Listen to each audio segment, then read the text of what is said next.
So I can't tell you how many times I've had to deal with text in a microcontroller project. You know, for example, you could have a Bluetooth module connected to your serial port where all of the data and commands are being streamed in. Then, you know, maybe the data is separated out by commas. So you have to go in and parse that out. Now you've got that text data. You have to convert it to integers and floats. Maybe you're even looking for some kind of keyword in that data to trigger from.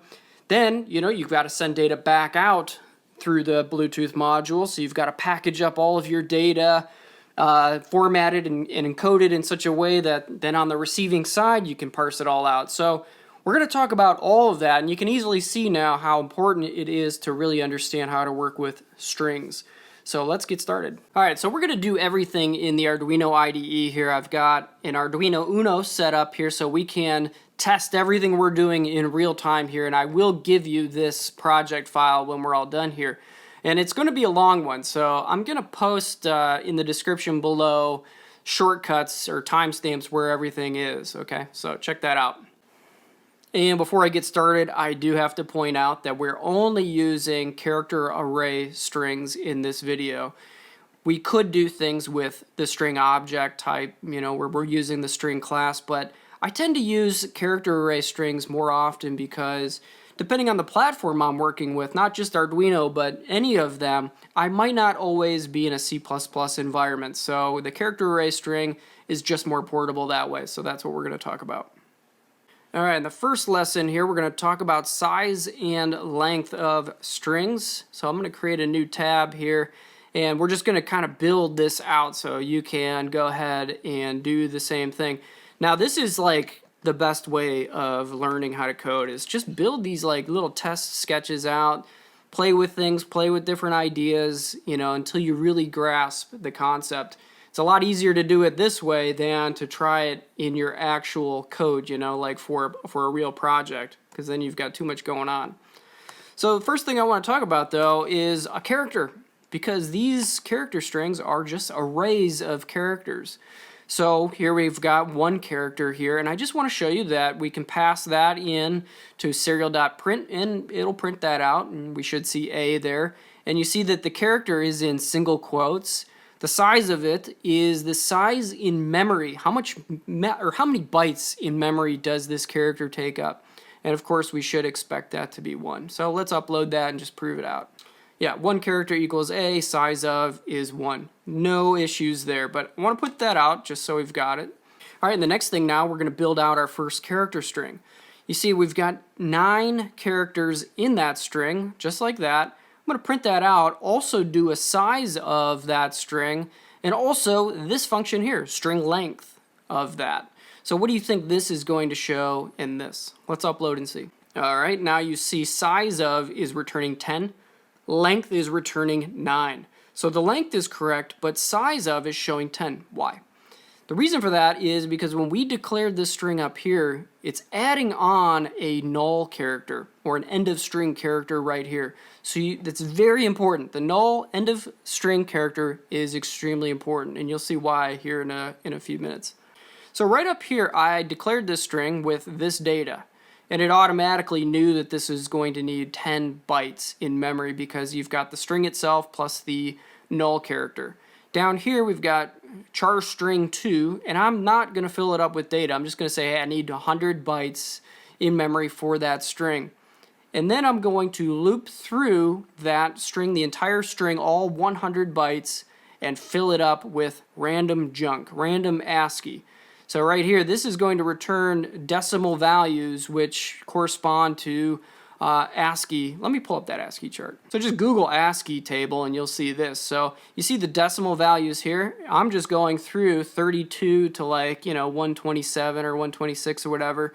And in memory, because we set that to be a character string, it's going to actually store it all, or when I display it, you're going to see all of these characters. So let's go back. So that's why you see here, random 32 to 126. Filled the whole thing up with random ASCII.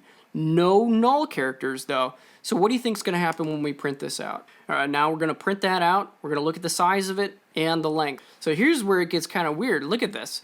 So you've got the 100 there. There's all the garbage, and we're just going to keep going all the way down, And then, whoa, that's weird. That does not look like garbage. That's 1 through 9. That's the same data that's in char string up here. So what's happening here is when I pass char string 2 into this serial.print here, it's just going to print until it sees that null character. So this serial.print expects a null character at some point. It never sees it at the end of those 100 characters, those random characters. So it keeps going into physical memory until it does hit a null character. So what's funny is that this one here, this string, is actually right after in memory of char string 2. So it just rolls off the edge of the world there and crashes into that one, and then eventually hits the null character of this string here. So because we're reading memory, we're not really going to experience any issues, but you can see what could happen if you start writing to random memory. And also size of 100, which is right, we've got 100 bytes, but the length is returning 109. So now again you see what's important about having that null character, because this is also going to just read char string 2 until it hits a null character. So in this case, we've got it built in at the end there, but in char string 2 we do not. So it's going to just keep going just the same way that serial.print went to the end. It's going all the way to 100 here, plus the 1 through 9 characters of the first char string. So that's what happens when you don't have a null. All right, now we're going to create a new string, some string here, hello world, and I'm going to load hello world into char string 2, one character at a time. So we're going to go through I equals 0. I is less than the length of hello world. So it's going to stop right at D there, load that right in, print it off, and we'll see what happens. All right, so we've got the hello world, but then it just keeps going, again, because we don't have the null character at the end right here. So what we're going to do is force that. All right, so now what we're going to do is put a null character at the end of hello world on that char string 2, okay? So str length there of some string is where we want the null. So this all starts at 0. So that's like 0, position 1, 2, 3, 4, and so on, all the way down. So when I do this here in brackets, I'm setting the actual character at the end of it right there to null, because it does start at 0. So even though this is returning however many characters like up here, this is going to give me a length of 9. If I actually call out the 9th position, it's going to be right here at the end, because it does start at 0. And there you see, we fixed it. So we put that null character right at the end there. The null character itself doesn't print out. It's just that's when this serial.print here knows when to stop printing, as soon as it hits that null character. All right, so I hope that makes sense. I just wanted to point out how size of and string length work and how important the null character is. Okay, so now I'm going to comment out the first lesson. We're moving on to concatenation, or how to add a string to another. So check this out. On tab 2, we've got 2 strings here, 1, 2, 3, 4, 5, 6. We'll print out the first one, and then here is a strcat function, which can take in 2 strings. And what it's going to do is take this second one here, string 2, and append it to string 1. So then when we print out string 1, we should see 1, 2, 3, 4, 5, 6. Let's test it out. And there you have it, 1, 2, 3, and then 1, 2, 3, 4, 5, 6. Yeah, we can even concatenate like this. So 7, 8, 9, and then we should just keep adding to it. Now, you might start to notice some issues with this, like what if you keep concatenating until you hit 20? Then you're going to have problems. Then you're going to be putting data into memory that's not allocated for string 1. You're going to be putting data into some other variable potentially, or even worse, you could cause a crash of your microcontroller. So how do we handle that? Yeah, so here's one way of dealing with that. So let's say you've got a new string you want to concatenate to string 1. What we could do is have a little if check here. So if the length of this string plus the length of string 1 plus 1, because we've got a null character there to account for, is less than the size or equal to the size of string 1, so that's the total size of it in memory that it can store, which is 20 bytes up here. That's what that's going to be. Then we're good. We can do the concatenation and we're safe. Otherwise, error too big. So let's try that out. Yep, and it went through. and pasting that in over here will count those characters, 19. So perfect. Plus we've got one for the null character. And let's just add something to this. And now we get the error too big, because even though this is 20 characters total in there, we need room for that null character. And I just want to point out something here too. There's another way you might be able to do this little check here, and that is to do strcat, but with the N in here, strcat. And that is going to allow you to specify a size, a max size to concatenate. So just pointing that out, you can look into that. All right, moving on. Now we're at the third lesson, which is going to be on copying and moving strings around. All right, so check it out. We've got two strings here, 1, 2, 3, and 4, 5, 6. We do a stir copy on it, which basically takes string 2 and moves it into string 1. So string 1 becomes 4, 5, 6. So we go 4, 5, 6. It just replaces the contents of string 1 and makes it 4, 5, 6. Pretty simple. Let's test it out. And there you have it. Pretty easy. So you can never do this. Basically, the point of this is I can never go like string 1 is equal to string 2. That doesn't work with character arrays. You have to use stir copy.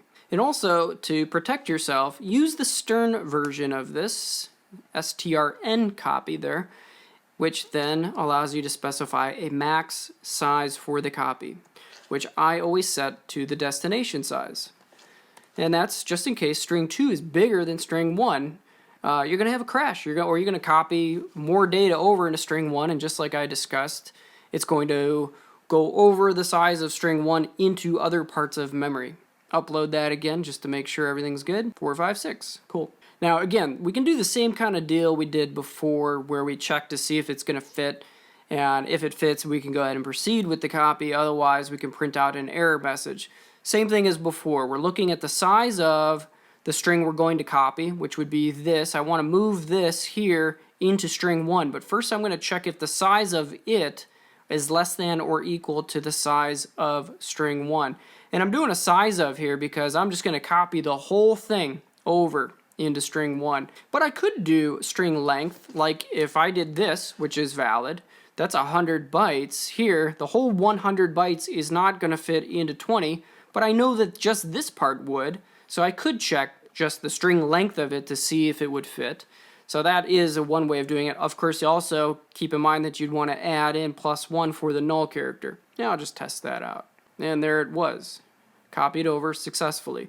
Let's just make this huge, and I'll show you what happens. That's too big. All right, and the next part here is kind of a fun exercise, but it's useful here to just understand what's happening. So what we're going to do is move ABC into string 1, DEF into string 2. So now we've got those two strings. And what I want to do is move DEF to the end of string 1. And we can do this by specifying where we want DEF to copy to. And we do that just by setting the address here of string 1 at position 3. So this is at 0, this is at 1, this is at 2, then the next character is at 3, and that's where we want string 2 to go. So you see address of string 1 at position 3. Now this, you could do the same thing here. These are all just pointers, so we don't really have to get into pointers too much here, but by doing this, this is the same thing as just saying this at string 2 position 0, and that would work as well. And actually, let's go ahead and run that. You see, A, B, C, D, E, F. And even right here, the serial.print line is also the same thing as doing this, like that. Let's let that rip. There it is. See, that's all we're really doing with string 1. It's the same thing as the address of where that string starts. Even stranger is if we did this, D, E, F. Okay, so you can see that when we pass that in, it's the address of where that string is, where it starts. A pointer to it, right? And it's going to go and read it and print it out until it hits that null character, which we have at the end. And when you do the copy like this, it is going to put the null character in there for you. Okay, so let's get crazy with this. Now we're going to move some stuff around, swap it around. So like we're going to load ABC, DEF into string 1. And what we want to do is swap ABC with DEF, okay? So we're going to create here an array for ABC and one for DEF. So let's load up ABC into this array. And that's pretty easy. All we do is copy over string 1 into ABC, but check this out. We're going to put a null character at position 3, which is right here. Now, when we do anything with ABC, it's only going to see the ABC part of it in memory. So if we did a print out of ABC, we're just going to see ABC because we've got the null there at position 3. It will not care about DEF there. And then DEF is pretty easy because we're just going to copy over starting at position 3, the address at position 3 in that string, which is at D. So it's going to go and pull that out and go DEF, pull it out, throw it in there, and now we have just DEF sitting there in that string. So now we've got the 2 there, so we can easily do a copy into string 1 first of DEF, throw it over there, and then we could concatenate onto string 1 with ABC, or we can just copy over starting at position 3. So at the address of string 1, position 3, put ABC. And now we have DEF ABC. Cool, right? There it is, DEF ABC. So again, really helps to work through these exercises, play around with it, challenge yourself, see what you can do. All right, now we can move on to the 4th lesson, which is how to test 2 strings to see if they're equal. So now over here we have 2 strings, test string 1, test string 2. All we have to do is call this function here, string compare. And we pass in both of those strings, and if we get those, if they are equal to 0, if this returns a 0, then you know they're equal. And this could also return a positive 1 or a negative 1. And the way that works is it's actually testing these to see which characters appear first in the ASCII table. I never use that at all. I only check to see if they're equal to 0. So right here we'll run this, and there you have it. They're equal. I'll just slice a part of that one off. They are not equal. Yeah, so this is extremely powerful, especially when we're talking about checking another string. We find a keyword within it, and then you have like a lookup table or something to do different actions based on whatever that is. So this is how you can do that. All right, now we're going to get more into parsing. So how to find a string in another string, like a keyword or when the data starts or whatever, and then how to then save all the data after that into another string. All right, so let's say you've got some data feed. You got a whole bunch of garbage here in your string. This happens all the time when you're hooked up to equipment or a PC app. Things are booting up.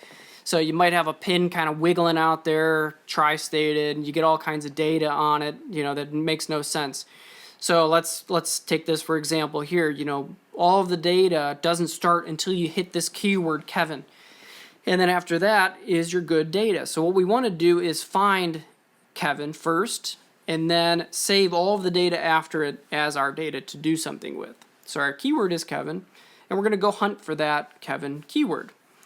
And to do this, we're going to use the stir function, and this is very cool. So what it does is you pass it 2 strings, the one you want to go find the data in, which is some data feed here, and then the keyword, the string you want to find within that. And then what it's going to return is an address location in memory of where this is. And it's going to be some crazy number that makes no sense. It's actually a pointer. So just like this is a pointer to the position 0 here, this will be a position in memory, an address location to where this is. And if it returns null, then it didn't find it. So you have to check it to see if it's null or not null. So right here you see if it's not null, we're going to go proceed. But if it is null, no keyword.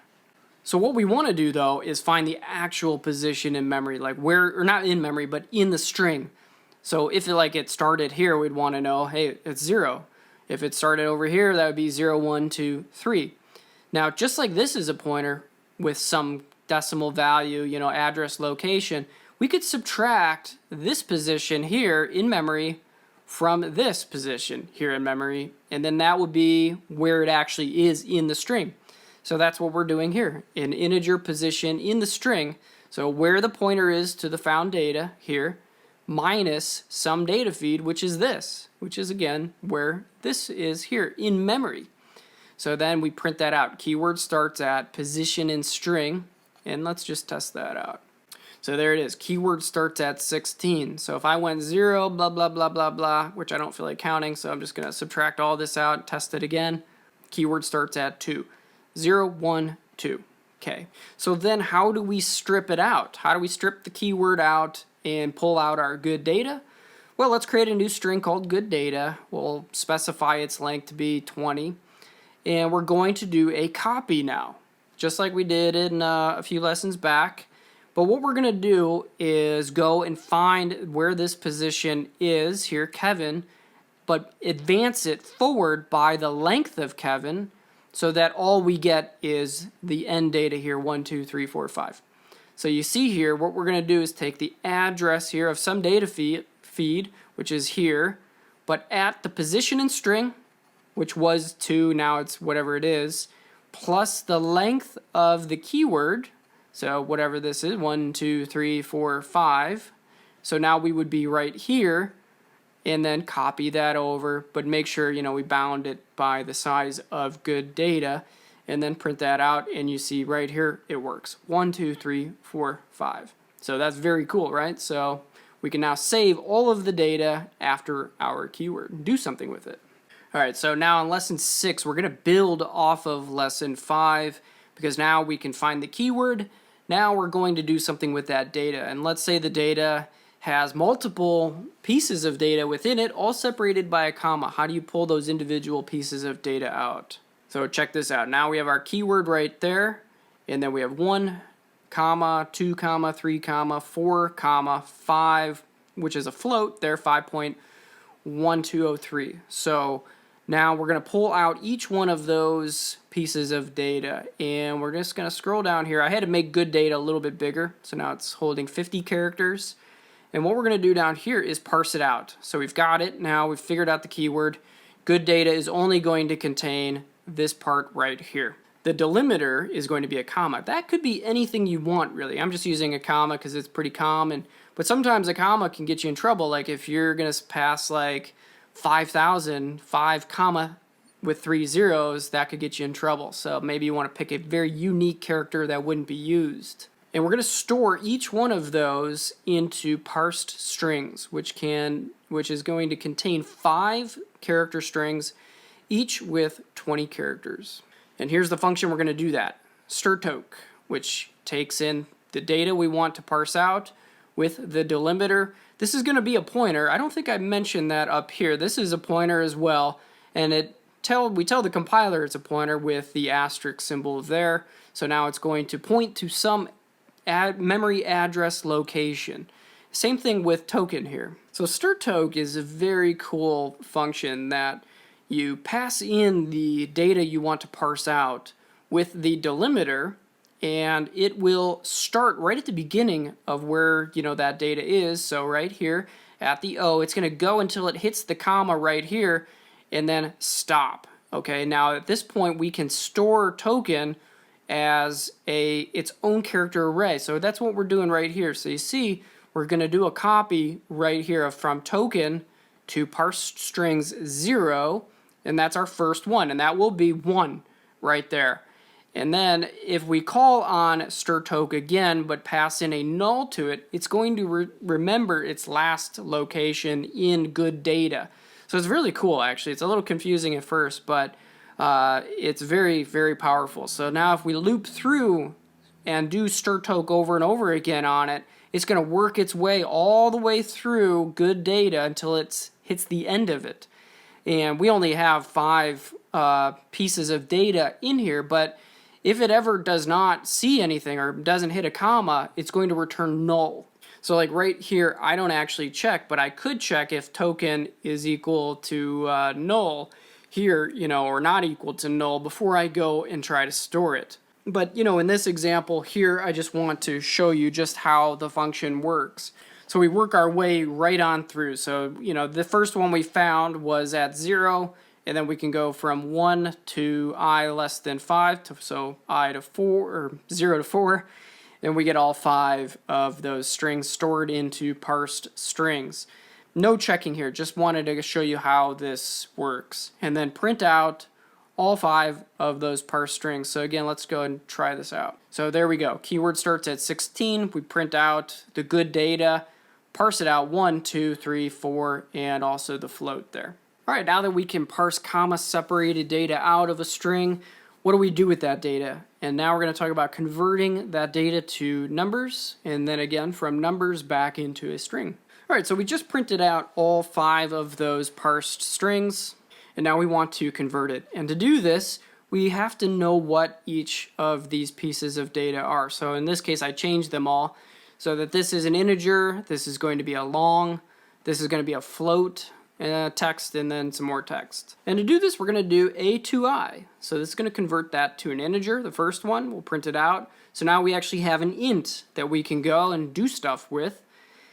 Next one is a to L, so it's converting it to a long. The last one is a float, a to F. And then the text ones are pretty easy. Just do stern copies over to wherever that data is. All right, so now we've got the data in its native format that we can actually do something with in our project. But let's say now you've got to take the integer, the long, and the float and recombine it into a string to send it back out, like in a packet or something, you know. So we're going to build up a new string here, character new string, and this is where we're going to store that string, or all of the data, into. And this brings me to a good point here. So we're going to use sprintf to build out the string, and you see this % sign here, and that's going to be the format. So each one of these, %s, that's a string, %i, that's an integer, comma, %li is a long integer, and then over here is where that goes. So keyword is going to go right here, first integer is going to go right here, comma, and then long integer, so you can kind of see how that goes. Now for the float, there is a %f, but it doesn't work with this compiler. So here's the way you convert a float into a character array. So you have to convert that separately, and then we can bring it into the sprintf right here. So I had to use d2 stir f right here, and we're going to store it into this, we're going to take the third float value for the float, and we're going to store it as a character array, float value, right there. We're going to keep it at 5 bytes long, so really 4 with a null character. And in here is the minimum size of it, and then the precision. So we want it to have 2 positions there after the decimal point. And this works. This is how you can do it. So I just wanted to mention that that's how you have to work with floats if you're going to do the sprintf and recombine everything. Oh man, all kinds of stuff going on here. So there's our good data parsed out, and then we separate it all out right here, and then I reprint out the actual integer value, the long, and the float, and then here's the recombined full string right here, the new string, that we can then go and use and send out as a packet.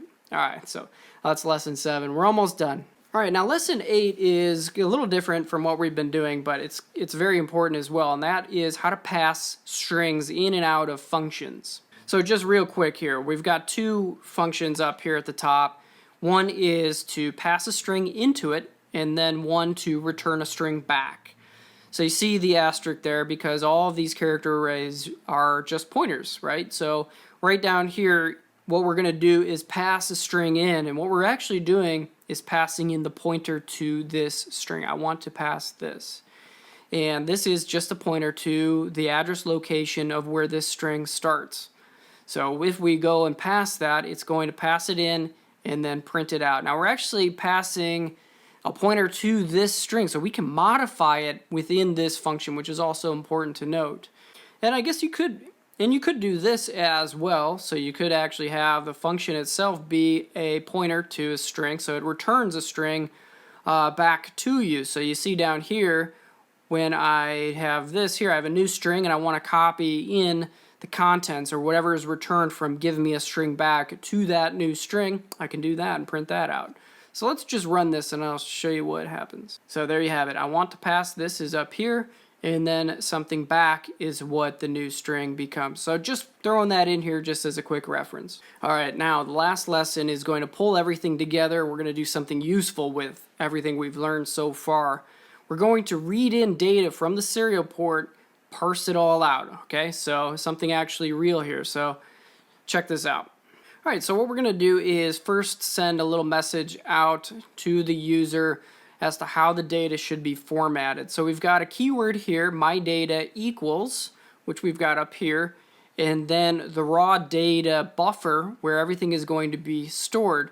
So we expect some text string, comma separated with the integer, a long, and a float.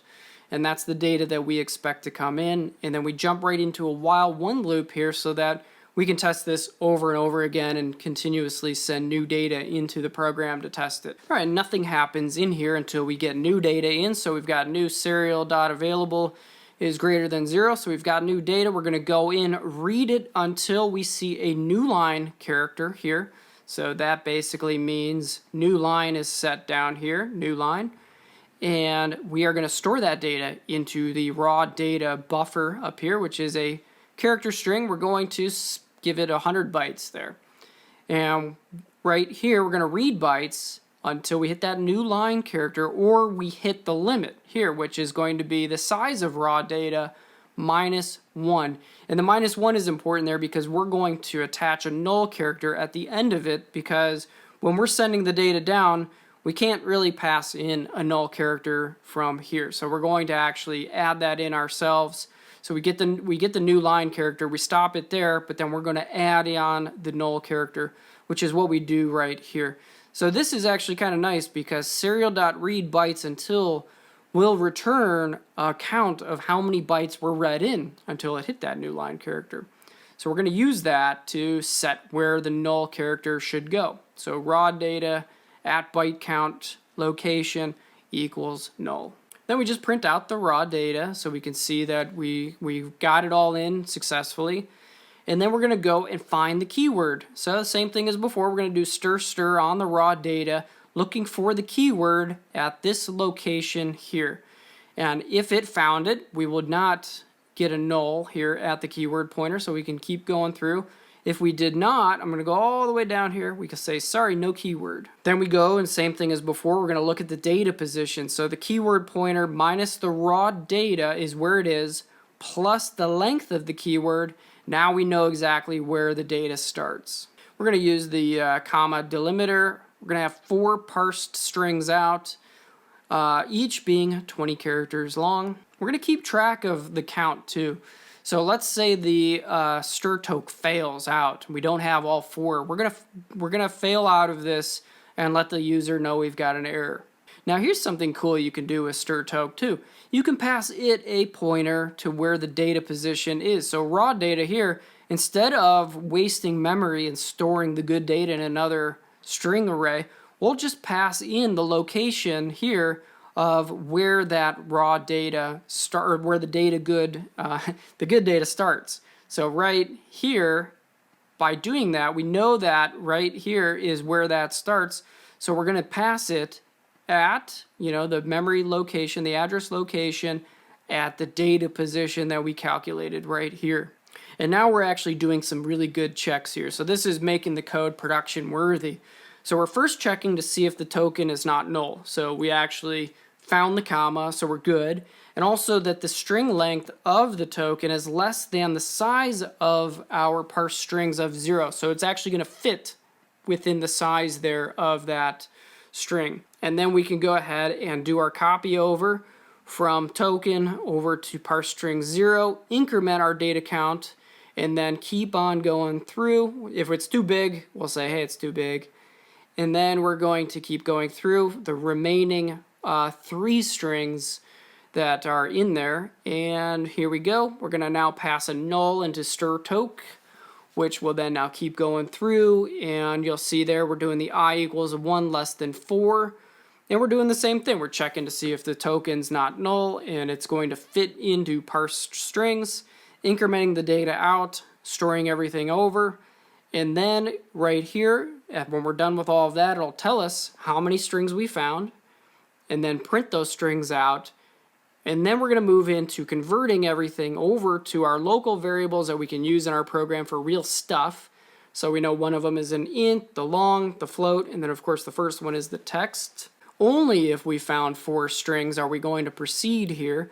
So we're going to first copy over that first one as the text, and then we're going to do the int, the long, the float, again, A2I, A2L, A2F, and then print all of those things on.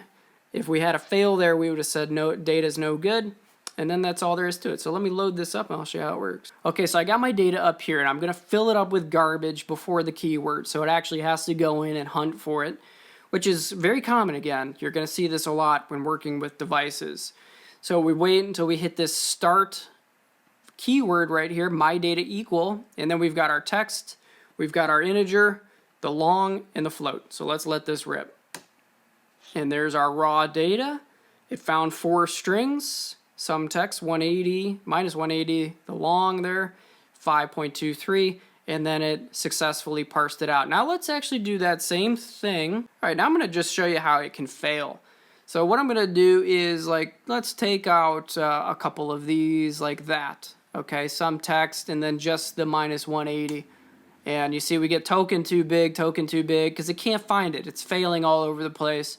It only found 2 strings there, some text, minus 180. These 2 bigs here were probably because of the nulls from the token returning. It just couldn't find anything there.